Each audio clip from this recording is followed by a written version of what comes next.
Hi, Mrs. Krugeris' class. This is Katie Krugeris, and I'm here to read you a story to celebrate Read Across America Day. I hope you enjoy it. The story we're reading today is called The Wump World, which is written and illustrated by Bill Peet. The Wump World was a small world, very much smaller than our world. There were no great oceans, lofty mountains, giant forests, or broad sandy deserts. The Wump World was mostly grassy meadows and clumps of leafy green trees, with a few winding rivers and lakes. But it was perfect for the Wumps, who were the only creatures living there. The Wumps were simple grass eaters and spent most of their time grazing on the tall, tender grass that grew in the meadows. In warm weather, they cooled themselves in the crystal-clear rivers and lakes. And at night, they slept in the shelter of the bumbershoot trees to keep the dew off their backs. Since the Wumps had no enemies, they wandered around just as they pleased, with nothing whatever to worry about. However, the Wumps would have worried if they had known that someone 1,000,000 miles away was watching their little world. One morning, the Wumps were awakened by a far-off humming sound. It seemed to be coming from somewhere above, and as the humming grew into a heavy roar, the sleepy-eyed Wumps crept through the trees for a peek at the sky. Zooming straight for the earth came a great flock of pot-bellied monsters, with tails and fins, spitting fire and shooting out streaks of black smoke. As the monsters swooped down to land, huge legs sprang from their bulging sides, and like gaping mouths, doors flew open. Then ramps shot to the ground, and down the ramps came a horde of tiny creatures swarming out onto the meadow. They were Pelusians from the planet Pollutus. They had left their worn-out old planet to start a new life in a new world. After such a long journey, the Pelusians were overjoyed to find themselves on solid ground once more. They were all prattling with excitement as they followed their leader, the topmost Pelusian and world chief, across the meadow. At the top of the hill, the chief stopped for a long look at the surrounding countryside. Finally, he said, "Looks good. We'll take it. Plant the flag, Sergeant, and let's get things going." One shrill trumpet blast brought giant machines thundering out of the yawning spaceships, rolling down runways and out onto the meadow.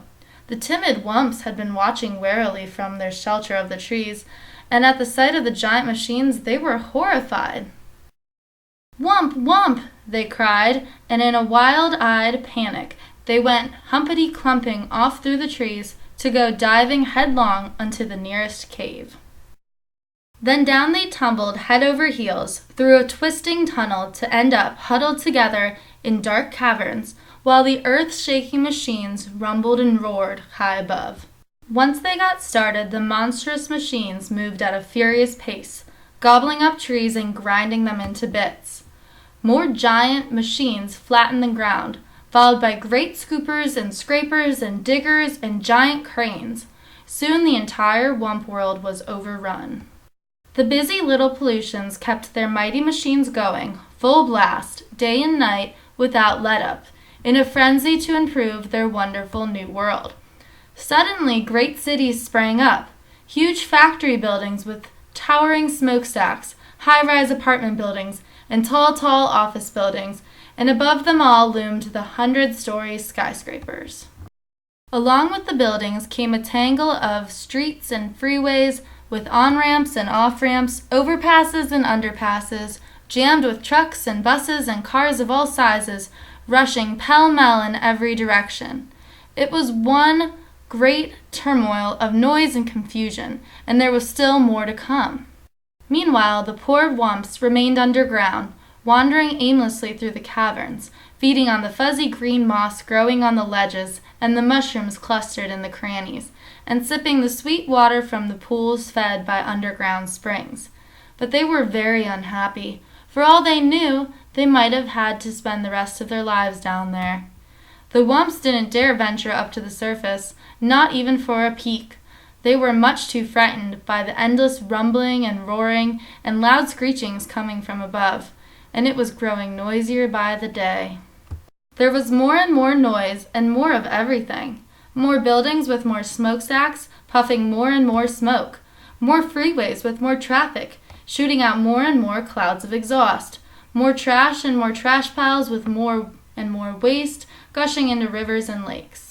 Pretty soon the cities were so clouded by the factory smoke and the fumes from the freeways, the pollutions could barely breathe. They went sneezing and wheezing about the streets, grouching and grumbling and blaming one another for the awful mess they were in. One day, an angry crowd gathered outside the World Tower building, demanding to see the World Chief. When the chief appeared on his balcony, all the pollutions began shouting at once. "We can't breathe the air, we can't drink the water, and we can't stand the noise. We've had enough." "Ah, kerchoo," sneezed the chief. "I know just how you feel, and something will be done at once. I promise." With no time to lose, the chief called for a meeting with his 3 top outer spacemen. "Gentlemen," he said, "the world of ours has gone sour. We have got to get out of here quick. But first we must find a new world, a better one. That's your job, men, so get going." "Right-o, Chief," barked the men, and within 15 minutes they were at the spaceport aboard their spaceships. Then zeroosh, zeroosh, zeroosh, the men took off in 3 directions, and in seconds they were zooming about in outer space at 7,000 miles an hour. Days passed with no word from the outer spacemen. After waiting a week, the world chief flew into a rage. "Blast it all," he bellowed. "What's keeping those blithering bubble heads?" Then one Monday morning, out of the dark, smudgy sky, swooshed one of the spaceships. As the ship touched down, the man hopped out shouting, "I've done it! I've done it! I've found a new world! A bigger and better world!" "Nice going, lad!" cried the world chief, and the crowd gathered at the spaceport gave their hero one great rousing cheer, which ended in a fit of sneezing. In no time the great news was sent flashing around the world, over radio and TV, warning all pollutions to be packed and ready to go within 24 hours. At dawn the next day, the entire population swarmed into the Space Center and crowded aboard the giant spaceships. After double-checking to make sure all the pollutions were accounted for, the world chief gave the signal for blast-off. With a thunderous roar, the giant ships shot off the ground, kazoom, up and away, through the smoke-blackened sky, and were gone. And at long last, peace and quiet settled over the Wump world.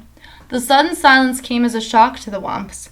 They could hardly believe their ears. Still, they wanted to take no chances, and so they remained in their caverns with ears cocked for the slightest sound. After a long, long silence, they decided it was time to go, and led by the biggest Wump, they crept up the tunnel to the cave entrance to find it was covered by a crust of cement. With one powerful push of his snout, the biggest Wump bumped his way through. Then, one by one, the Wumps waddled out onto the freeway and gaped in wide-eyed amazement. They had feared something awful was happening to their world, but this was much more than they could have imagined. They were staggered by the size of the huge buildings, with walls and walls of windows looming up on every side, and the broad layers of hard, flat crust covering the earth, which felt strangely cold to their feet. There was no sign of any tree or tuft of grass.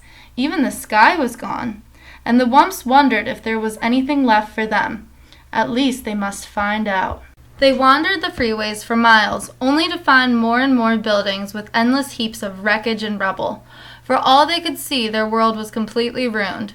Footsore and weary, the Wumps were about to give up and head back for their cave, when the biggest Wump let out a joyful "Wump!" Just ahead of them was a grassy meadow with a clump of bumbershoot trees, all that was left of their lovely world. Wumping for joy, the Wumps went bounding off the freeway out onto the meadow. Pretty soon the hungry Wumps were munching away on the tall, tender grass. Now there was a new hope for the Wumps. In time the murky skies would clear up, and the rains would wash the scum from the rivers and the lakes. The tall buildings would come tumbling down, and the freeways would crumble away.